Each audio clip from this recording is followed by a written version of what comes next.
지난주에는 여러분 은혜 많이 받으셨죠? 저도 지난주 월요일부터 시작해서 수요일까지 계속 바빴습니다. 학교에서 채플 설교하고 야간에, 그 다음에 수요일 날은 또 10월 31일이었잖아요. 1517년 10월 31일 종교개혁에 이어서 특별 강연회를 저 멀리까지 갔다 오느라고 또 바빴습니다. 여러분도 은혜 많이 받았듯이 저도 은혜를 서로 나누는 시간을 가져겠습니다. 여러분은 가을입니다. 가을이 요새 단풍잎들이 이곳저곳 흩어져 있습니다. 가을을 생각하면서 여러분 무슨 상념에 잠겨왔나요? 오늘 멋진 커피 한 잔을 마시고 그 속에서 주님의 목소리를 듣는 시간을 좀 가져보는 것도 좋을 듯 합니다. 여러분이 지난주 동안에 열심히 하나님 앞에 통성으로 기도하고 그랬던 외침을 이 한 주간은 조금 깊이 있게 묵상해 보는 시간들이 됐으면 좋겠습니다. 단순히 외침에 있지 아니하고 그 속에 여러분이 하나님의 말씀 가운데 좀 더 체화되는 그런 신앙인들이 되기를 주의 이름으로 축원합니다. 이번 주부터 강의는요, 뭐냐면 제2강의인데 원래는 1강의가 우리가 끝났잖아요. 2강의 때는 뭐냐면 제목을 한번 읽어볼까요? 정경과 신앙 고백. 성경이라고 하는 사람이 있는데 정경과 신앙 고백. 정경이란 뭘까요? 정경이 뭐예요? 네, 쉽게 말하면 틀이라고 하면 됩니다. 테두리, 모든 신앙의 테두리를 만든 것이 바로 정경인데 그 정경이 우리는 뭐라고요? 성경이 되었습니다. 그래서 성경이라는 캐논이라고 하는 이 단어 자체가 척도다라는 뜻이에요. 사실은 정확하게 뜻으로는 정경이라는 뜻은 캐논, 척도다, 표준이다, 뭐 이런 말을 가지고 있습니다. 그것에 대한 이야기를 하고 올 것 같고요. 그 다음에 두 번째로 시작. 신앙 고백.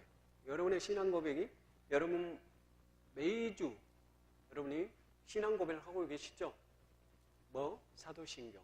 사도신경이 원래는 라틴어로 되어 있는 것을 원래 한국어로 번역한 겁니다. 그래서 사도신경을 원래는 다른 나라에서는 크레도라고 합니다. 크레도가 내가 신뢰합니다라는 뜻인데 그것이 바로 한국어로 번역되면서 신앙 고백이라는 고백으로 발전됐다고 보면 됩니다. 왜 안 넘어간 거? 이쪽으로요? 됐습니다. 자, 다 같이 시작.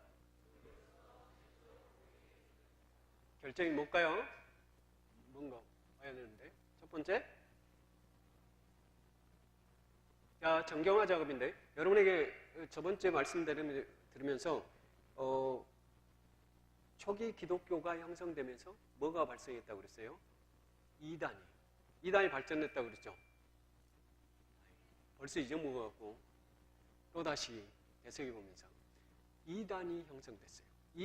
교회에서는 이단을 대처하기 위한 방안을 만들었어요. 몇 가지로. 첫 번째, 정경화 작업. 자, 정경화 작업. 두 번째, 신앙 고백. 교리를 만들었다고 했죠. 그 다음 세 번째, 또 에이트지게 하네. 직제를 만들었다고 했죠. 직제. 이거 소리 좀 줄여야 되겠는데. 직제를 만들었다고 했잖아요. 감독. 그래서 사제직이 등장하게 되었다고 너무 줄였네요. 사제직이 등장했다고 말했어요. 감독의 권위. 그래서 그것이 감독의 권위를 인정해 준 것이 사도전승이라고 하는 사도전승. 사도들이 어떻게 신앙을 믿었는가, 그리고 사도들의 제자인가, 그것을 굉장히 중요해서 사제직을 만들었던 것입니다. 그것에 한 작업으로서 우리가 정경화 작업, 성경을 정경화 작업을 했습니다. 이 정경화 작업은 쉽게 말하면 첫 번째 정경이란 교리와 선포에 기초하기 때문에 교리로서 시작된 거예요. 교리로서 정경화 작업을 시작했다라고 볼 수가 있습니다. 그 다음 두 번째로는 뭐냐면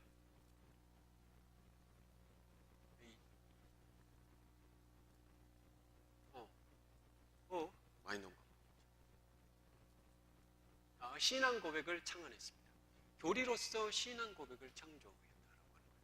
그러면 교리로서 첫 번째 정경화 작업을 하고 두 번째 신앙 고백으로서 교리로 만들었는데 일반적으로 이 신앙 고백은 어디서 이루어졌다고 그랬어요?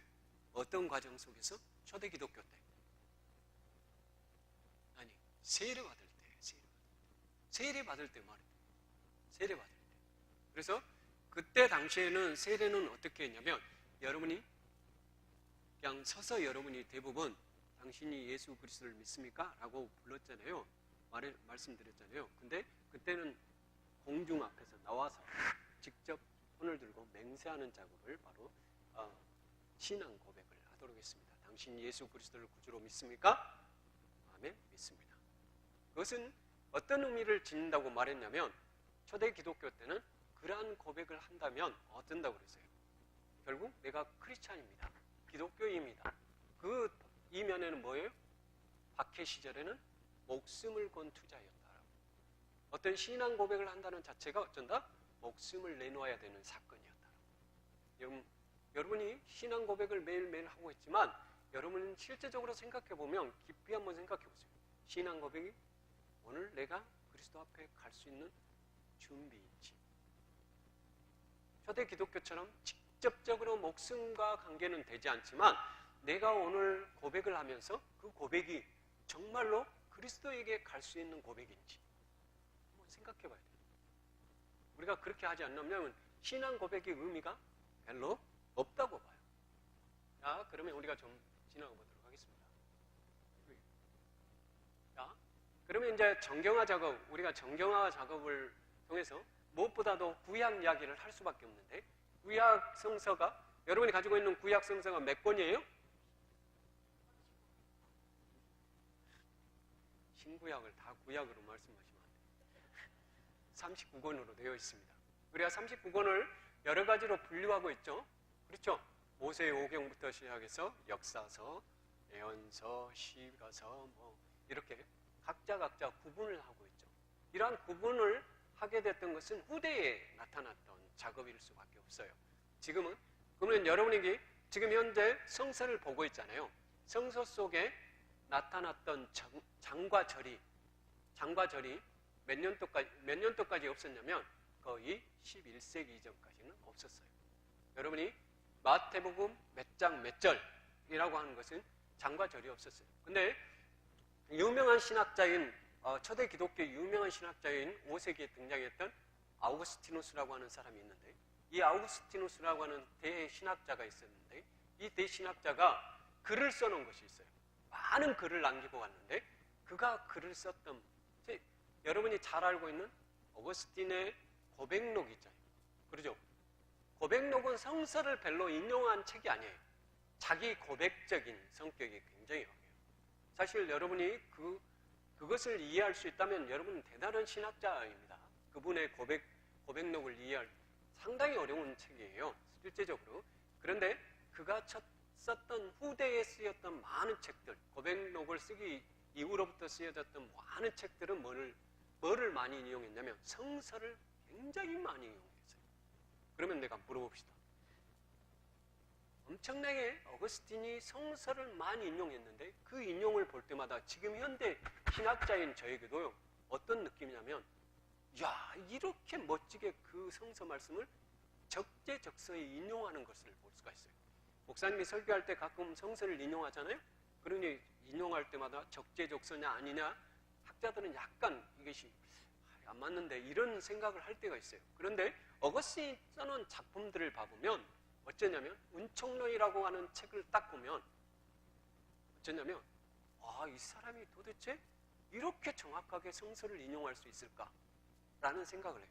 그러면 내가 한번 물어봅시다. 어거스틴은 그때 당시에 장과 절이 없었어요. 그렇죠? 구분이 없었어요. 그러면 어쨌을까요? 성서를 어쨌다는 거예요? 많이 봤다. 다른 말로 말하면 거의 외웠다고 해도 과언이 아니에요. 성서의 박사였어요. 성서의 박사. 즉 여러분이 신학을 한다는 것과 신앙과 교회 생활을 한다는 것은 뭐냐면 모든 기초는 어디서부터 시작하냐면 성서로부터 시작합니다. 여러분이 성서를 어떻게 볼 줄 아느냐에 따라서 굉장히 여러분의 신앙관과 생각들이 달라질 수 있어요. 알았죠? 그러니까 여러분 스스로가 나는 성서, 그러니까 어거스틴은 성서를 거의 외웠다고 저는 보거든요. 학자적 입장에서 봤을 때는. 왜냐하면 도저히 그렇게 정확하게 카드를 이용할 수가 없어요. 물론 모든 성서를 인용하지는 않아요. 그가 인용했던 성서들이 바울서신, 그 다음에 시편, 창세기, 그 다음 주로 많이 사용했던 성서, 시편, 잠언, 그 다음 바울서신, 이렇게 굉장히 많은 성서를 인용했는데 대표적으로 가장 많이 성서를 이용했던 부분이거든요. 그런데 다 외웠다고 봐도 과언이 아니다라고 생각이 들어집니다.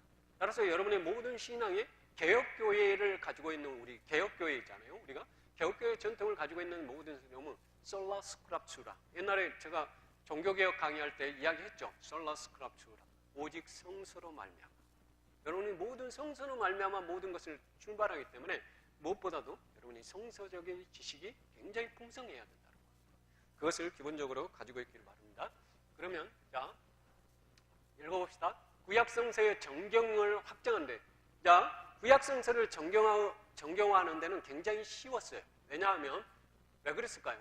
이미 오래전부터 유대교가 가지고 있던 성서를 그대로 인정해 준 거 작업을 했어요.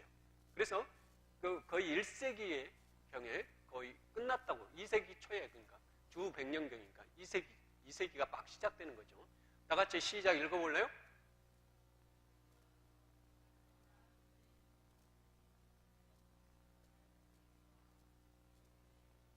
그러니까 자 정경 확정은 주 100년경 이루어졌는데, 그 100년경이 이루어졌는데 유대 종교에 의해서, 그러면 유대교 속에 100년경에 이루어졌고, 그러면 우리가 100년경에 이루어졌을 때 유대교와 기독교가 어때요? 성경에 대한 이해가 같았겠어요? 틀렸겠어요? 틀렸어요. 차이가 있어요. 분명히 차이가 있는데 그 차이를 한번 조금 우리가 보도록 하겠습니다. 자, 그 차이. 자, 시작. 유대교는 첫 번째 성서를, 구약 성서를 어떻게 봤느냐면 신론 중심적 이해였어요. 신론이라고 하는 것은 누구예요? 하나님. 하나님 외에 관심 별로 없어요. 유대인들에게. 알았죠? 유대인들. 기독교인들은 어땠을까요? 예수 그리스도가 중심이었기 때문에 모든 성서가 어떻게 하냐면 구약도 신약도 어쩌냐면 예수를 중심으로 해석될 수밖에 없는. 그래서 그리스도론적 중심의 이해가 기독교 안에 있었던 것이죠. 그렇기 때문에 유대교인들은 일반적으로 예수 그리스도는 선지자의 한 사람으로밖에 이해하지 않았기 때문에 신으로 이해하지 않았어요. 그렇기 때문에 예수 그리스도에 대한 관심은 없는 거예요. 유대인들은 오직 어쩌냐면 하나님에게. 그러나 기독교인들에게는 예수 그리스도가 이 땅에 오셨고 하나님의 아들로 왔고, 그렇기 때문에 어쩌냐면 그리스도, 우리를 구원하시고자 하는 하나님의 섭리를 지니신 분으로서의 그리스도를, 그래서 구속론적 이해가 우리에게 굉장히 깊이 깔려 있는 것이죠. 그 다음 두 번째 시작. 유대 공동체 중심 이해라면 기독교는 신의 보편성, 즉 말하면 선민 사상의 중심이었던 유대교인들. 그렇죠? 선민 사상을 가지고 있었던 사람들은 대단히 신을 이해하는 데 있어서도 폭이 어쩌냐면 제한적일 수밖에 없어요. 선민 의식에 사로잡혀 있는 유대인들에게 한계만이 있었다고 볼 수밖에 없는 것이죠. 그런데 기독교인들은 어때요? 이방인까지 확장됐다는 신의 보편성을 확장시켰다고 하는 거예요. 그러니까 너희가 유대인이냐? 그래서 성서에 보면 돌감나무와 참감나무 비교가 나오죠. 그것이 바로 옛날에 유대인들을 비교하고 이방인들을 비교하는 것인데, 너희들이 지금까지 돌감나무와 막 붙들고 너희가 선미다 이렇게 하고 있는 너희들이 어쩐다? 잘못된 것이다. 이제는 그러한 것들을 신의 보편성을 확장시켜주는 작업, 그 작업을 했던 사람이 누구냐? 훨씬 더 어쩌냐면 사도들보다는 누가? 바울이라고 하는 인물이. 여기 지금 제가 극장에 보니까 바울이라고 하는 영화가 나왔더라고요. 여러분 시간 나면 꼭 한번 가서 그냥 보세요. 돈 많이 안 들어가는 거니까. 10,000원씩밖에 안 되니까 단체로 가면 다 세일해 주더라고요. 그러니까 여러분이 3, 3, 5, 10명 이상씩만 이렇게 합해서 가면 가서 볼 수 있으리라고 생각이 들어집니다. 이렇게 신의 보편성을 확장시키는 작업을 했던 것이 바로 기독교적 신앙의 한 단면이라고 할 수 있겠습니다. 자, 구약을 이해하는 방식의 차이입니다. 내가 해준 대로는 안 해. 자, 그 다음 세 번째로 구약 성서를 봐봤을 때 구약 성서에 대한 기독교적 이해를 조금 더 확장해서 여러분과 함께 좀 이야기를 나눠볼까 합니다. 자, 첫 번째 시작. 그러니까 아까 여러분에게 말씀드렸다시피 예수 그리스도는 어떤 구약에서도 예수 그리스도를 읽어내려고 하는 그런 기준이 굉장히 강했다는 거예요. 그러니까 이게 무슨 말이냐? 구약 성서에 예수님에 대한 이야기가 나와요, 안 나와요? 안 나와요, 원래는.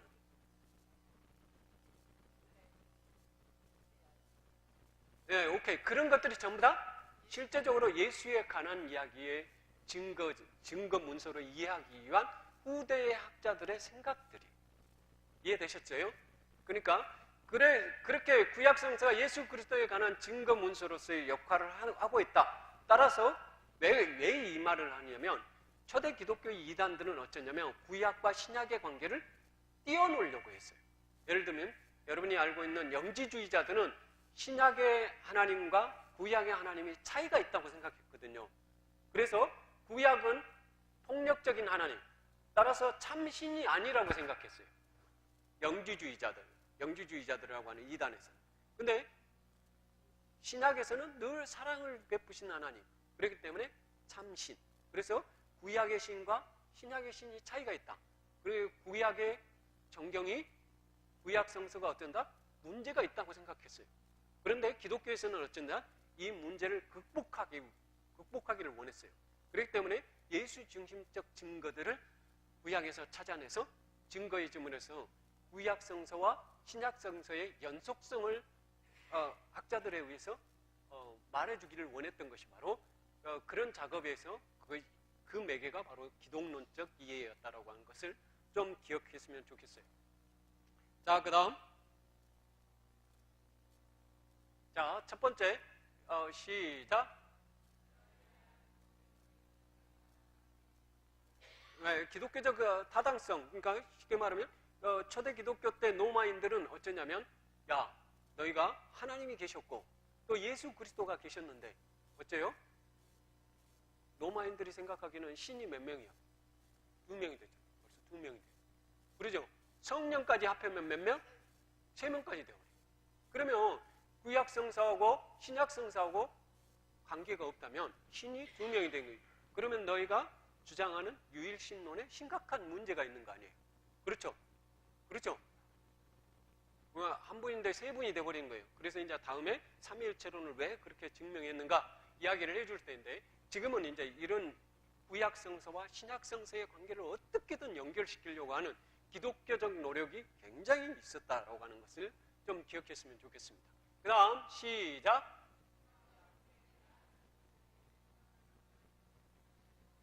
구약 본문에 대한 기독교의 독특한 해석이라고 하는 것은 분명히 아까 여러분 말씀드렸다시피 어떻게든 예수를 보려고 했어요. 구약 성서에서 예수를 보려고 읽어내려고 하는 그러한 작업들이 계속적으로 이루어졌던 것이 바로 뭐냐면 구약에 대한 이해가 기독교적 이해였다. 넘어가네.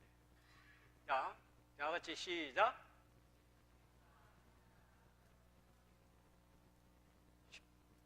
금방 권사님이 이야기했던 이새의 뿌리가 나니 그 신약성서의 최초로 예수 그리스도에 대한 예표를 말하고 있는 장면이 나와요. 그 어디에 나올까? 어디에 나올까? 최초로. 아니. 어디에 나와? 창세기에 나와. 창세기. 아니. 창세기 3장 15절. 다 같이 찾아서 한번 읽어.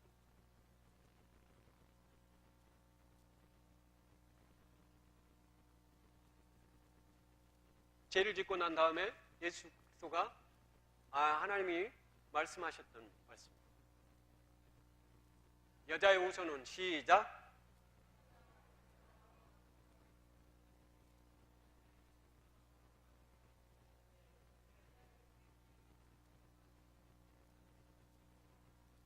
예, 자, 누가 뱀이 여자를 꼬셨고, 죄송해요.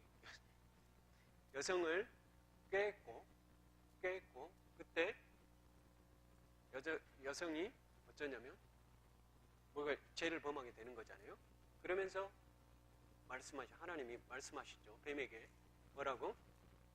너는 여자의 후손의 발꿈치를 상하게 할 것이고, 그러죠? 발꿈치를, 여자 후손이 머리를 상하게 할 것이다. 큰 것과 작은 것에 차이가 있는 거죠. 너는 기껏해야 아무리 건드려도 어쩐다? 발꿈치밖에 건들 수 없고, 여자의 후손인 예수 그리스도는 어쩐다? 머리를 상하게 할 것이다. 사탄의 머리를 칠 것이다. 예수 그리스도가. 그래서 누가 승리케 하실 것이다? 예수님, 내가 보낸 아들이 승리케 하실 것이다. 그 다음 여러분이 또 어디에 보면 나오면 유다를 축복하는 12지파의 유다를 축복하는 장면에 실로가 너로부터 날 테니 나와요. 그것이 창세기 49장 12지파를 축복하는 거기에 유다 자손에 대한 이야기를 할 때 그렇게 이야기를 해요. 그러면 이란 성서가 이제 괜찮아요. 이제 안 봐도 돼요. 이렇게 구약의 사건들이 성서에서 완성되었다라고 하는 것을 신약 성서를 통해서 이야기해 주고 싶어요. 예수 그리스도를 탄생을 합리화시켜줬다라고 하면 되는 거예요. 지금 말하면 그것이 그러면 이 교수가 신앙 없는 생각을 하고 있네. 그것이 뭐가 중요하느냐. 그런데 우리가 조금은 이런 것들을 알아야 돼요. 왜냐하면 성서를 보는 눈이 있어야 되기 때문이에요. 무조건 여러분이 자의적으로 성서를 너무 봐요. 그래서 마음대로 믿어. 여러분의 뜻대로 믿어본다니까. 그러면 정상적인 신앙이에요, 아니에요? 말을 못해요. 여러분이 성서를 문자적으로만 너무 이해하면 어쩌냐면 성서가 가끔은요 너무 지나치게 근본적인 해석이 돼요. 그래서 괜히 그 말씀이 거기에 적용되지 않는데도 불구하고 내 말씀으로 받아들이고 그것을 수용한단 말이에요. 그러면 신앙이 어떻게 되겠어요? 잘못되게 가는 거예요. 지금 말하면 내 뜻대로 마옵시고 아버지 뜻대로 하기를 원하는데 그것이 아니라 아버지의 뜻이 아니라 내 뜻대로 하고 싶죠. 이렇게 신앙을 고백할 수가 있다고요. 그러면 그것이 정상적인 신앙이냐? 아니라는 거죠. 그러니까 즉 말하면 이러한 것들을 보여줌을 이해함으로 인해서 폭넓은 신앙적 폭을 좀 넓혀주는 거예요. 보기를 넓혀주고 그것을 통해서 성서를 올바로 읽어가도록 하는 거예요. 그러면 여러분 안에 성서는 늘 있어요. 그렇죠? 성서는 늘 있어요. 그리고 늘 읽어왔어요. 그렇죠? 그러나 가끔은 내가 기도하는 것과 성서가 원하는 것과 같다고 생각하세요. 늘?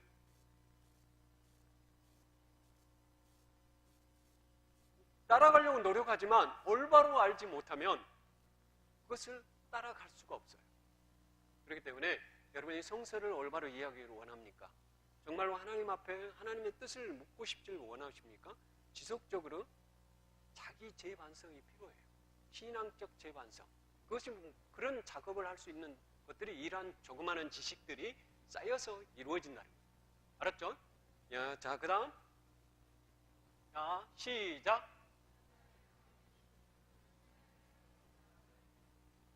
그렇죠? 구약에서는 예수 그리스도를, 신약에서는 뭐냐면 구약을 읽어내요. 그래서요, 여러분이 성서 중에서 복음서 중에서 복음서가 4개가 있죠.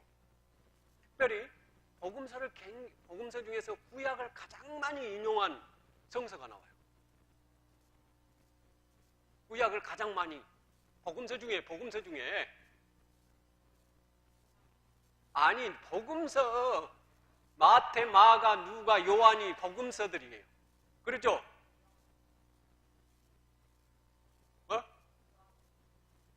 요한복음서 들어봐. 그 다음 마가복음,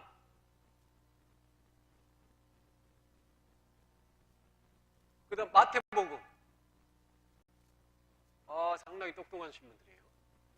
누가복음. 자, 여러분, 내가 저번에도 이야기한 것 같은데. 자, 마태복음은 누구를 위한 기록이냐면 일반적으로 복음서 중에 유대인들을 위한 기록이에요. 마가복음은 원자료예요. 마가복음은 어쩌냐면 성서를 세 개의 복음서를 쓸 수 있는 원자료 역할을 했어요. 거기는 특별하게 다른 어떤 대상들이 약해요. 그 다음 누가복음은 이방인과 가난한 자, 그 다음에 소외된 자를 위한 기록이에요. 요한복음은 한참 뒤에 쓰여진 복음서이기 때문에 약간 헬라 쪽에 영향을 주기 위한 복음서예요. 그러면 자, 골라봅시다. 이제 정답을 여기 다 가르쳐 주시면 가장 구약 성서가 많이 인용된 복음서는 뭘까요? 마태. 유대인들을 위해서, 유대인들이 잘 이해하기 위해서는 유대인들이 가까운 것들을 통해서 해석해 주는 거예요. 그래서 마태복음은요, 대단히 어쩐다? 구약 성서가 많이 기록돼요. 가장 많이 기록된 구약 성서의 사건을 가져와서 성서를 기록했던 기록이 마태복음이에요. 그래서 내가 이야기하고 싶은 것은 뭐냐? 구약에서 예수 그리스도를, 신약에서 구약을 읽으려고 하는 것 중에 하나가, 아까 구약에서는 아까 여러분이 말씀드렸죠? 창세기 3장 15절, 그 다음에 야고보의 축복, 12지파의 축복, 유다에서 실로가 너에게 나리니 라고 하는 그 말씀 속에 나온다. 그런 것들이 전부 다 이런 작업 중에 한 작업이었다라고 하는 것을 좀 기억했으면 좋겠고요. 자, 그 다음, 그래서요, 상호 교환적으로 이해하려고 했어요.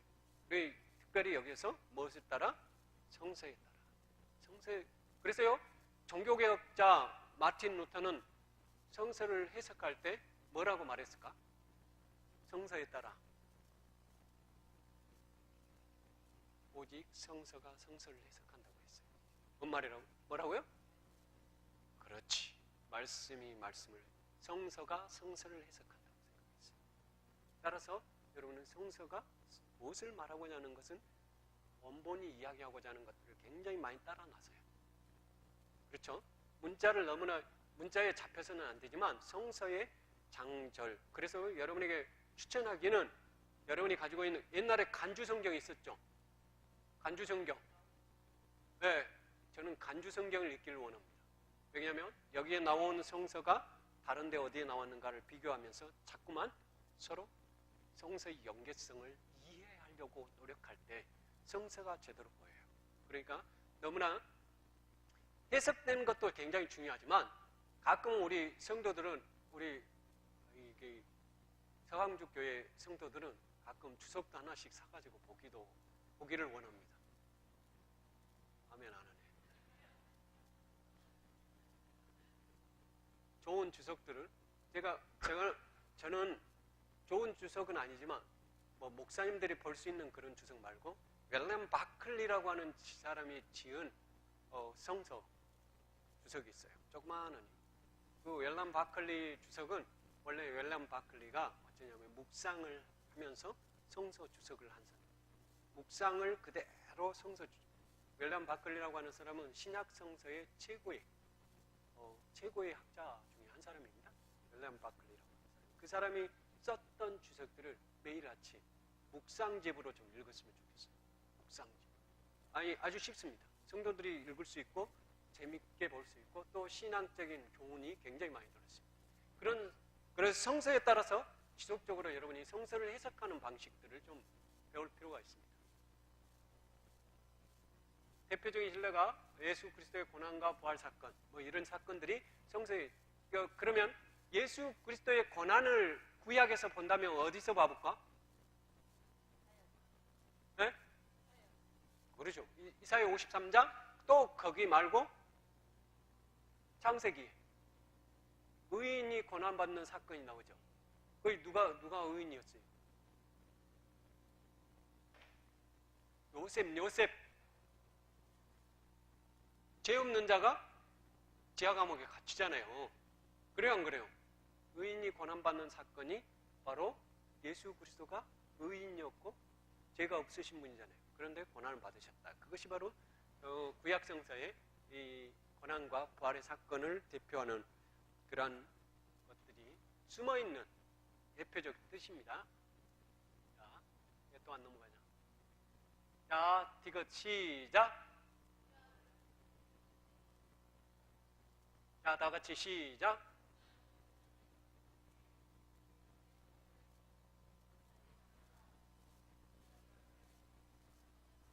네, 자, 이거 디귿번에서 우리가 보다시피 신구약의 통일성에 굉장히 집중했던 것이 바로 기독교의 어떤 시각이었다라고 하는 것을 좀 기억했으면 좋겠습니다. 자, 넘어가도록 하고요.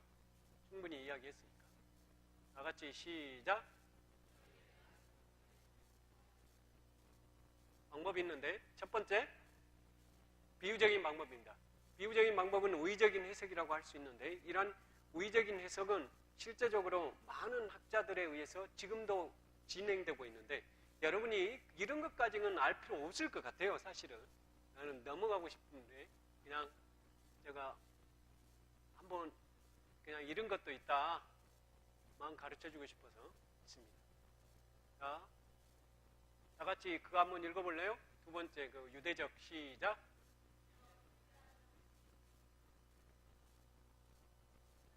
그렇죠. 저것이 궁극적으로 이 방법은요, 기독교가 헬라화 과정을 거치면서, 헬라화 과정이라고 하는 것은 뭐냐면 바로 철학적 사고가 기독교 안으로 들어오면서 해석적 방법을 낳는데 이 해석적 방법이 바로 헬라적 방법이다. 이게 넘어가고 또 넘어가고 문제점은 이런 문제점이 뭐냐면 문자적 의미와 본문의 의미를 벗어나는 경향을 가지고 있어요. 쉽게 말하면 그거는 이제 이게 너무나 이 두 번째는 좀 우리가 알 필요가 있어요. 자, 시작. 밑에 시작.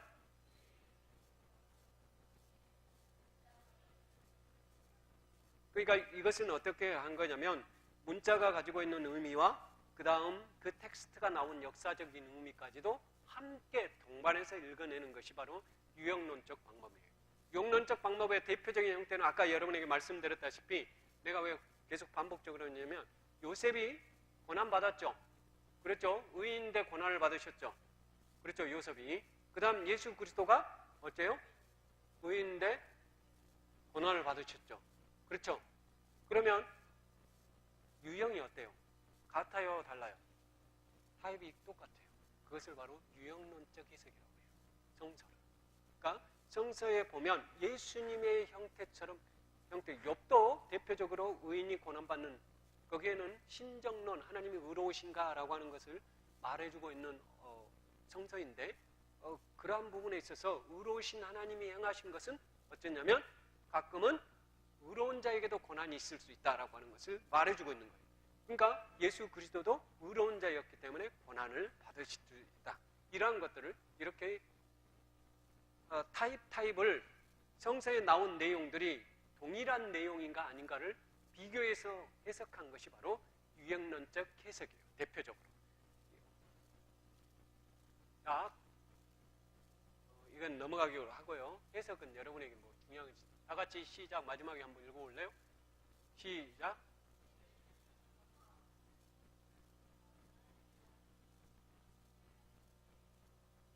창조로부터 최후 심판까지 본문의 심층적인 의미를 확장해서 이해하도록 도움을 주는 것이 바로 유형론적 해석이에요.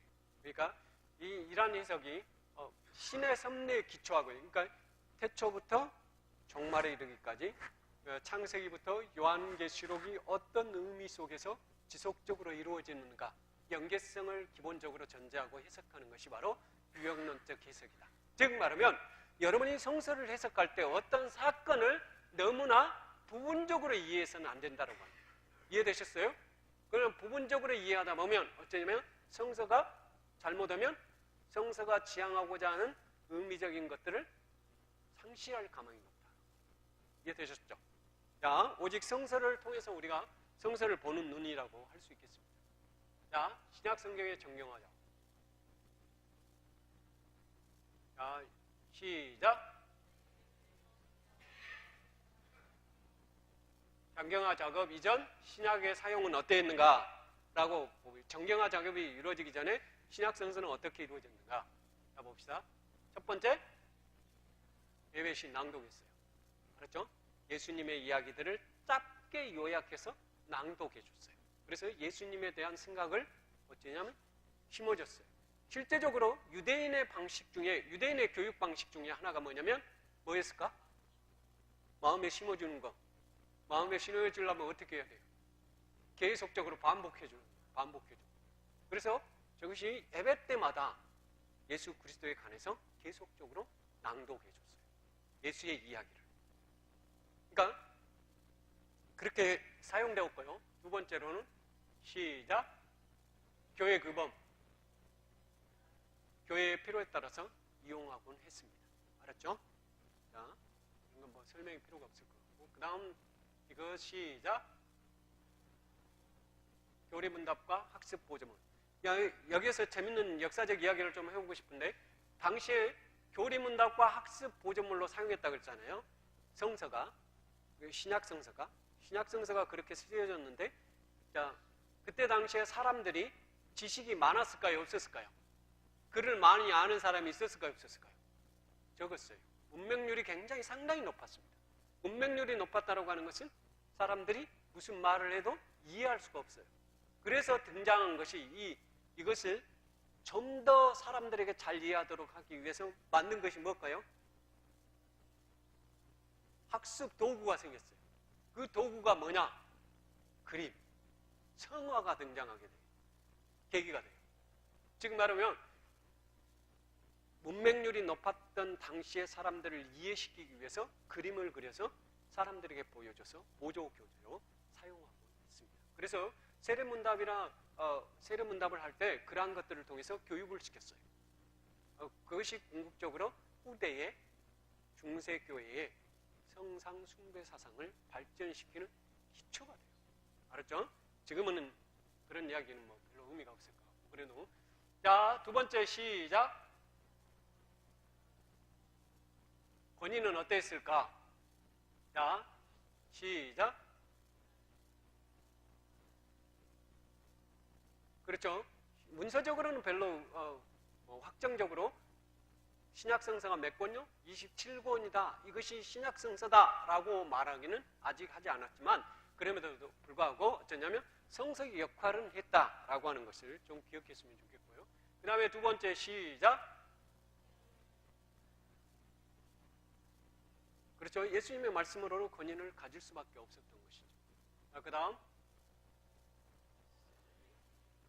이 세 가지는 첫 번째 성소, 그 다음 예수의 말씀으로서의 권위, 그 다음에 사도적 권위. 이것은 초대 기독교가 가지고 있었던 어떤 신앙적인 고백들이 어쩌면 철두철미하게 뭐냐면 예수님 중심과 사도 중심의 신앙을 기초로 하고 있었다고 하는 것을 말해주는 한 측면이라고 할 수 있겠습니다. 즉 말하면 여러분이 사도라고 지금 우리가 계속적으로 사도 12사도에 대한 이야기를 빠지지 않고 계속 이야기하는 가장 커다란 이유는 여러분의 신앙이 어디서부터 시작됐느냐라고 하는 것에 대해서 굉장히 물어야 되거든요. 왜냐하면 교회의 시작을 여러분은 어디로 보는 거예요?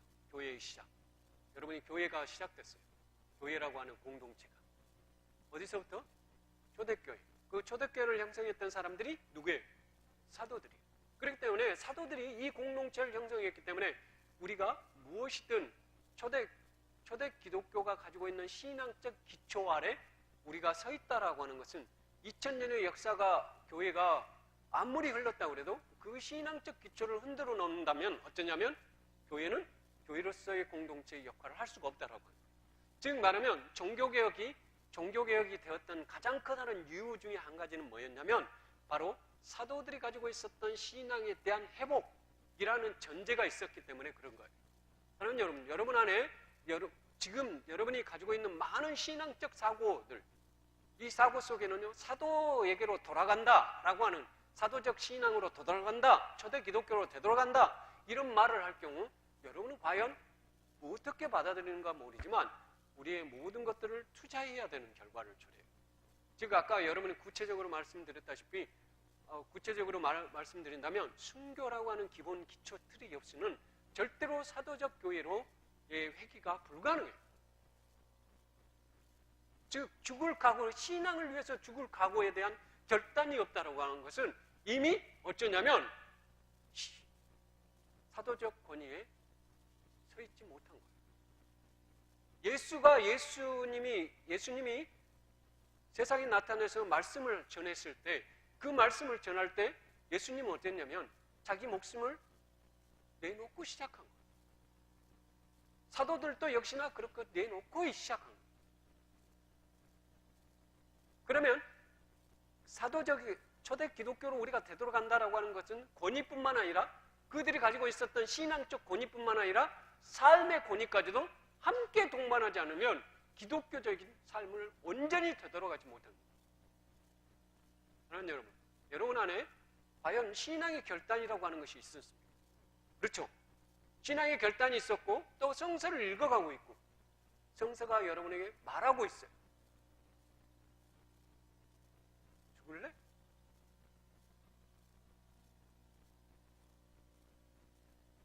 그리스도를 위해서 진정으로 죽을 각오가 되어 있느냐? 에스더가 고백하고 뭐라 그래요? 죽으면 죽으리라 하는 신앙의 결단 없이 여러분이 신앙을 살아간다, 삶을 살아간다. 여러분 세상은 계속적으로 우리를 유혹해요.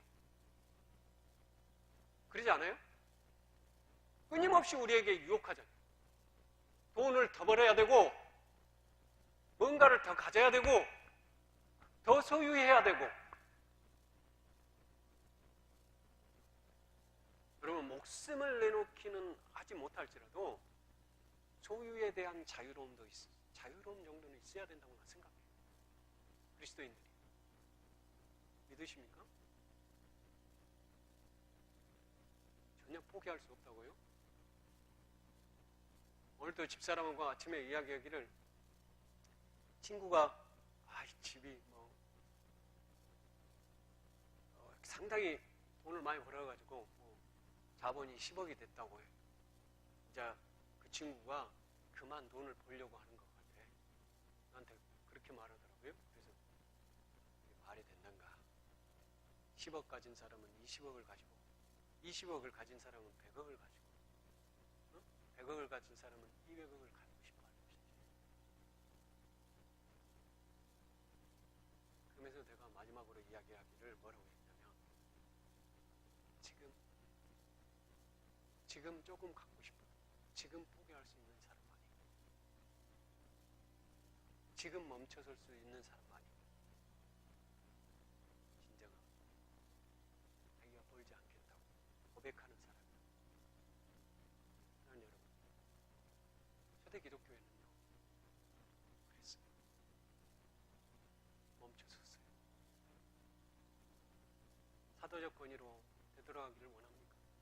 사도적 삶으로 예수 그리스도가 살았던 삶으로 여러분이 진정으로 되돌아가기를 원합니까? 지금 멈춰서세요.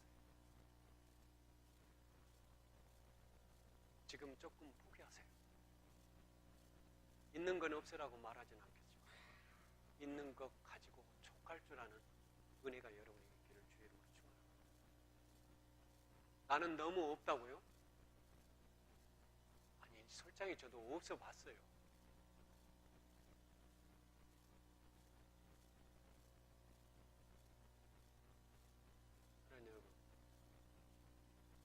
여전히 없어요. 근데 제가 되돌아보면 완전히 없을 때가 가장 행복했던 것 같아요.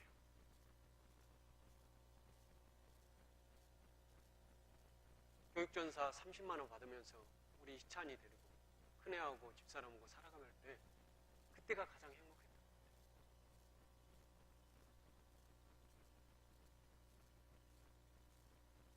사도적 권위에 여러분 도전하기를 원합니까? 사도적 삶에 그렇게 도전하고 싶습니까? 예수의 삶에게 도전하고 싶습니까? 멈춰서십시오. 지금 멈춰서야 됩니다. 그러지 않으면 절대로 여러분은 멈춰갈 수 없습니다. 네, 인간은 포기할 수 없습니다. 더 많은 걸 갖고 싶습니다. 내가 이런 말을 하면 어쩔지 모르지만 제가요 유학 동안에 유학 시절 때 아주 부잣집 사람 알게 된 그래서 기독량으로 들었던 이야기예요. 그분 우리나라에서 최고로 잘 산다고 하는 강남. 내가 내 인생에서 강남에 태어나지 않은 것을 너무 행복하게 느낀 적이 있어요. 그 부부가 한 젊은 부부가 됐으니까 결혼을 했겠죠. 결혼을 했어요. 남편이 둘이 좋아해서 결혼을 한 줄 알았더니 남편이 돈이 상당히 많았어요. 진짜인지 가짜인지 모르지만 500억을 가지고 있었다고 해요. 주식으로. 주식 투자를 한 거예요. 근데 주식이 갑자기 IMF 터져가지고 주식이 확 투자. 그러면서 500억 재산이 200억으로 줄었어요. 근데 그 놀라운 사실은 그 다음에 어떤 사건이 일어나냐. 부인이 그 다음날 법원에 찾아갑니다. 이혼 소송을. 나는 500억 남자하고 결혼했지. 200억 남자하고는 못 살 거다. 진짜 사실입니다. 사촌 동생이거든요. 저하고 친하게 지냈던 사촌. 그 남자분의 그 여자분의 남편은 여러분이 너무나 잘 알고 있는 전두환 대통령 친구예요. 하나의 상당히 높은 지역에서 상당히 많은 부를 축적했다. 가족들이. 자기 아버지는 서울대 교수. 여자분의 남편은 육사 전두환 동기였고 그 다음에 어쨌냐면 대령 예편에서 전두환의 후광을 얻어서 다른 대학의 총장까지 했어요.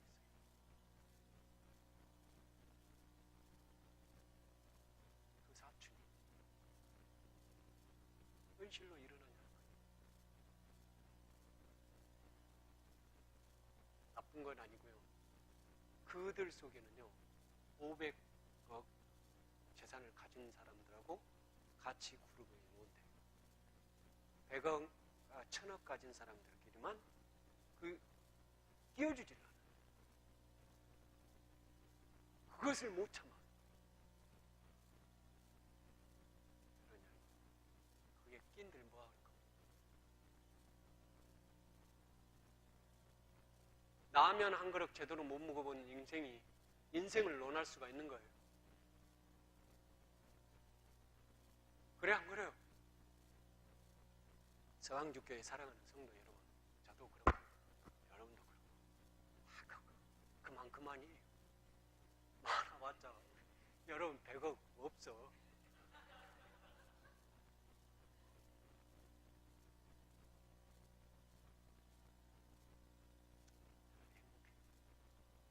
우리가 행복하다는 사실만 가세요. 성서가 말하는 예수 그리스도의 정신이란